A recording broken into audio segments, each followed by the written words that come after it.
Good morning students. आज एक नया चैप्टर स्टार्ट करते हैं। एकक 6 तत्वों के निष्कर्षण के सिद्धांत एवं प्रक्रम। इससे पीछे आपको 5 चैप्टर कंप्लीट कर दिए गए हैं, जिसका वीडियो आप देख सकते हैं प्लेलिस्ट में जाके। तो आइए स्टार्ट करते हैं एकक 6 तत्वों के निष्कर्षण के सिद्धांत एवं प्रक्रम के बारे में। तो इस चैप्टर के पढ़ने का क्या आपका उद्देश्य है, इसको पहले जानें। इस एकक के अध्ययन के पश्चात जब यह चैप्टर कंप्लीट होगा तो आप जो है खनिज, अयस्क, सांद्रण, सज्जीकरण, निस्तापन, भर्जन, शोधन, इन सब पदों की व्याख्या कर सकेंगे। इन सब के बारे में आप डिस्क्राइब कर सकेंगे। ठीक है। निष्कर्षण विधियों में प्रयुक्त आक्सीकरण व अपचयन सिद्धांत को समझ सकेंगे कि जो निष्कर्षण हो रहा है उसमें आक्सीकरण का यूज हो रहा है कि अपचयन का यूज हो रहा है, इसके बारे में आप बता सकेंगे। एल्युमिनियम, कॉपर, जिंक तथा आयरन के निष्कर्षण में गिब्स ऊर्जा तथा एंट्रॉपी जैसी ऊष्मागतिकी धारणाओं को लागू कर सकेंगे। ठीक है। कैसे जो है एल्युमिनियम, कॉपर, जिंक और आयरन के निष्कर्षण में गिब्स ऊर्जा और एंट्रॉपी, ठीक है, का यूज होता है। ठीक है। उसके बारे में आप जो है बता सकते हैं। व्याख्या कर सकेंगे कि कुछ ऑक्साइडों जैसे Cu2O का अपचयन Fe2O3 की तुलना में अधिक आसानी से क्यों होता है। ठीक है। इस प्रश्न का भी आप आंसर दे सकेंगे। व्याख्या कर सकेंगे कि क्यों CO कुछ निश्चित ताप पर अच्छा अपचायक है जबकि कोक अन्य स्थिति में ज़्यादा अच्छा है। ठीक है। तो इन सारे प्रश्नों का आप आंसर जो है इस चैप्टर में जानेंगे। ठीक है। तो आइए स्टार्ट करते हैं आपका चैप्टर तत्वों के निष्कर्षण के सिद्धांत एवं प्रक्रम के बारे में।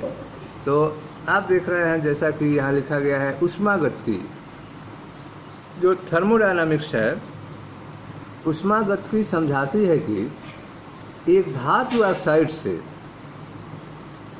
धातु के निष्कर्षण में कुछ ही अपचायक एवं न्यूनतम विशिष्ट ताप क्यों उपयुक्त है।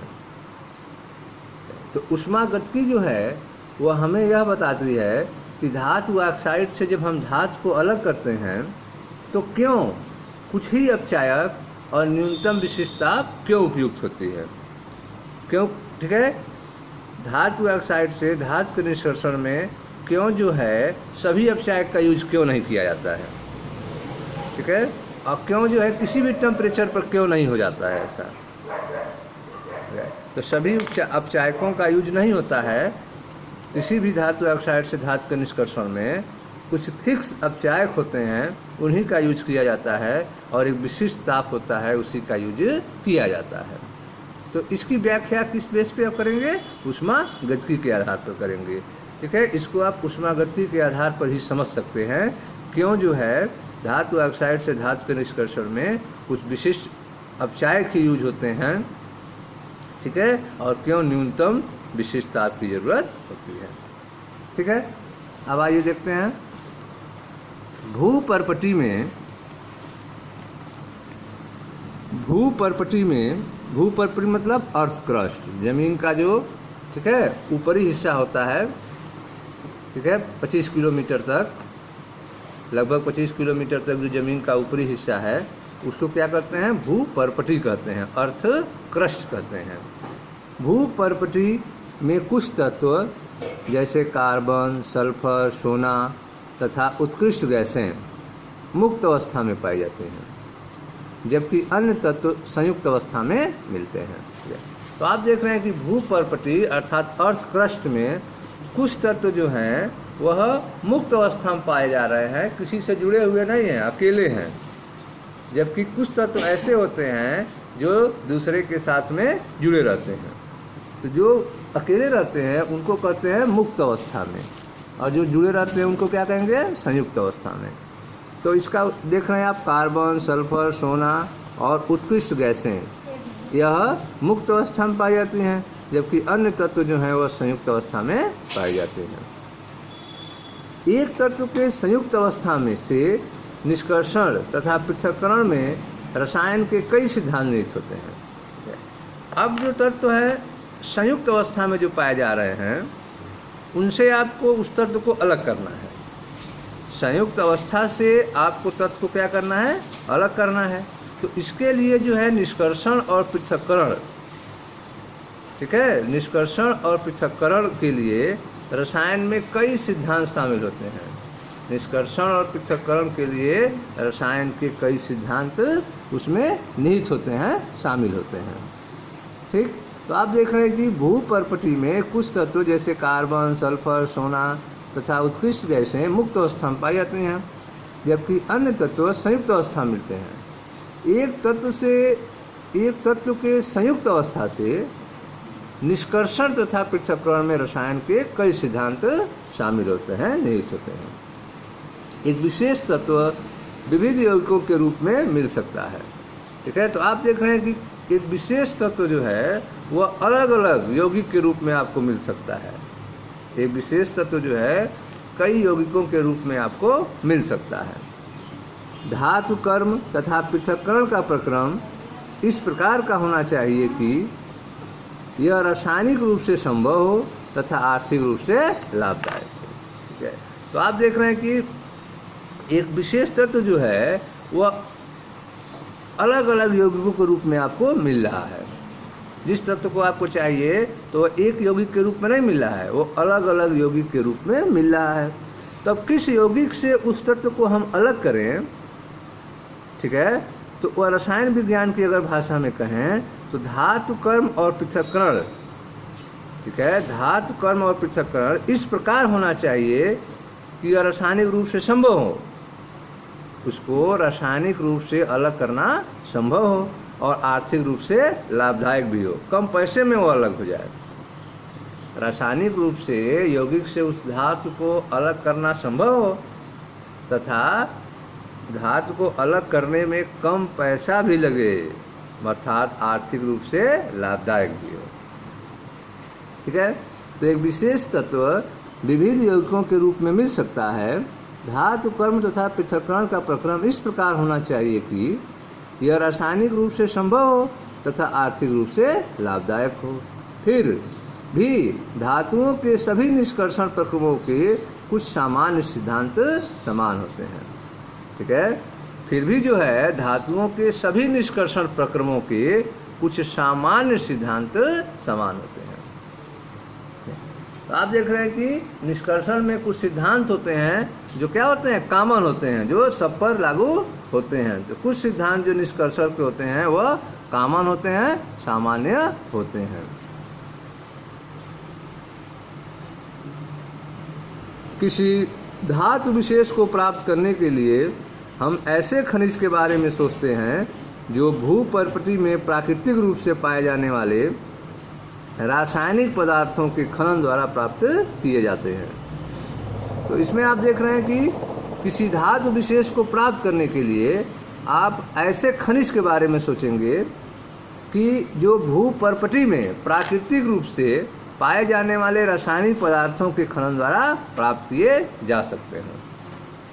तो खनन हो रहा है तो आप जो है जो आसानी से खनन से प्राप्त हो जाए उसी से उस धातु को अलग करने की प्रक्रिया के बारे में हम सोचेंगे। ठीक है, कि अब कहीं पर खनन हो रहा हो और वहाँ पर वो धातु आसानी से मिल जा रहा हो, इस पर हम विचार करेंगे। ऐसा नहीं है कि खनन अलग से उसके लिए हम खुदाई करेंगे, बहुत ज़्यादा पैसा लग जाएगा, खर्च हो जाएगा, तो फिर कोई फायदा नहीं है। ठीक है, तो भूपर्पटी में प्राकृतिक रूप से पाए जाने वाले रासायनिक पदार्थों के खनन द्वारा प्राप्त किए जा सकते हैं और इसी बारे में हम विचार करेंगे, सोचेंगे कि जो प्राकृतिक रूप से मिल जाए। बहुत से खनिजों में से जिसमें धातु पाई जाती है केवल कुछ ही धातु प्राप्त करने के स्रोत के रूप में प्रयुक्त होते हैं। तो आप देख रहे हैं कि बहुत सारे खनिज हैं, बहुत से खनिजों में से जिसमें धातु पाई जाती है लेकिन केवल कुछ ही धातु प्राप्त करने के स्रोत के रूप में प्रयुक्त होते हैं। यह नहीं कि खनिज में धातु पाई जाती है तो उससे धातु को अलग कर लिया जाए। ठीक है, ऐसा नहीं है। बहुत से खनिजों में धातु पाई जाती है लेकिन उससे धातु को अलग नहीं किया जाता है, केवल कुछ ही धातु प्राप्त करने के लिए उस स्रोत के रूप में उसका यूज किया जाता है। ऐसे खनिजों को अयस्क कहते हैं। ठीक है, तो अयस्क कौन होते हैं?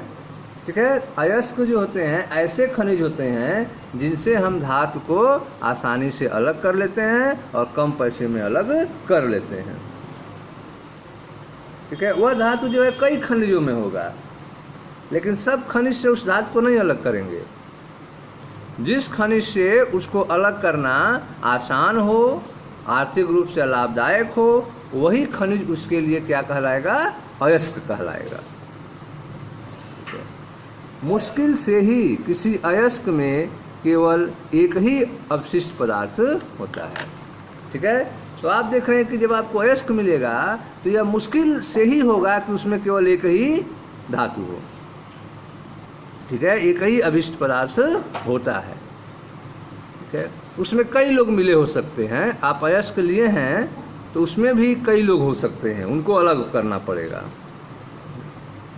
कभी कभी ऐसा होता है कि जो है 2 लोग उसमें होते हैं। ठीक है, मुश्किल से ही किसी अयस्क में केवल एक ही अवशिष्ट पदार्थ होता है। यह सामान्यतया मृदा तथा अवांछित पदार्थों द्वारा संदूषित होता है, जिसे अब अयस्क गैंग कहा जाता है। तो आप देख रहे हैं कि अयस्क में जो है कई पदार्थ मिले रहते हैं, मिट्टी है, धूल है, कंकड़ है, यह सब मिले रहते हैं। तो इन जो अवांछित पदार्थ हैं, संदूषित जिससे कारण है वो अयस्क, उनको क्या कहेंगे? अब अयस्क कहेंगे, गैंग कहेंगे, गंदगी कहेंगे। ठीक है, तो सामान्यतः मृदा और अवांछित पदार्थों द्वारा संदूषित होता है, जिसे अब अयस्क या गैंग कहा जाता है। ठीक है, तो गैंग क्या होता है? अयस्क में मिले हुए अवांछित पदार्थों को गैंग कहते हैं। अयस्क से धातु के पृथक्करण तथा निष्कर्षण की मुख्यतः निम्नलिखित पद हैं। तो आपने देखा कि अयस्क पहले किसे कहेंगे? उसके डिफिनेशन में देखा कि ऐसे खनिज, ठीक है, अयस्क जो होते हैं ऐसे खनिज होते हैं जिनसे धातु को अलग करना आर्थिक रूप से लाभदायक होता है। ऐसे खनिजों को ही अयस्क कहते हैं। गैंग क्या होता है? अयस्क में मिली हुई अशुद्धियों को गैंग कहा जाता है। अयस्क से धातु के पृथक्करण तथा निष्कर्षण के लिए मुख्यतः निम्नलिखित पद होते हैं। ठीक है, अयस्क से धातु को अलग करना है तो उसके लिए कौन कौन स्टेप होते हैं? तो देखें ध्यान से, अयस्क से धातु को निष्कर्षण के लिए कौन कौन स्टेप हैं? पहला है, मुख्यतः निम्नलिखित पद हैं। पहला है अयस्क का सांद्रण। ठीक है, सांद्रित अयस्क से तत्व का पृथक्करण, और फिर है धातु का शुद्धिकरण। तो आप देख रहे हैं कि अयस्क से धातु को अलग करने में मुख्यतः जो है 3 पद हैं। पहला है अयस्क का सांद्रण, सांद्रित अयस्क से तत्व का पृथक्करण, और तीसरा है धातु का शुद्धिकरण। अयस्कों से धातु पृथक्करण में प्रयुक्त होने वाले सभी संपूर्ण वैज्ञानिकों प्रौद्योगिक प्रक्रिया धातु कर्म कहलाती है। तो धातु कर्म क्या होती है? अयस्कों से धातु पृथक्करण में, अयस्कों से आप किसको अलग कर रहे हैं? धातु को अलग कर रहे हैं। तो अयस्कों से धातु पृथक्करण में प्रयुक्त होने वाली सभी संपूर्ण वैज्ञानिकों प्रौद्योगिकी प्रक्रिया धातु कर्म कहलाती है। ठीक है, तो मेटलर्जी क्या होती है? धातु कर्म क्या होती है? अयस्कों से धातु को अलग करने में प्रयुक्त होने वाली संपूर्ण वैज्ञानिक और टेक्नोलॉजी, संपूर्ण वैज्ञानिकों प्रौद्योगिकी प्रक्रियाओं को धातु कर्म कहते हैं। ठीक है,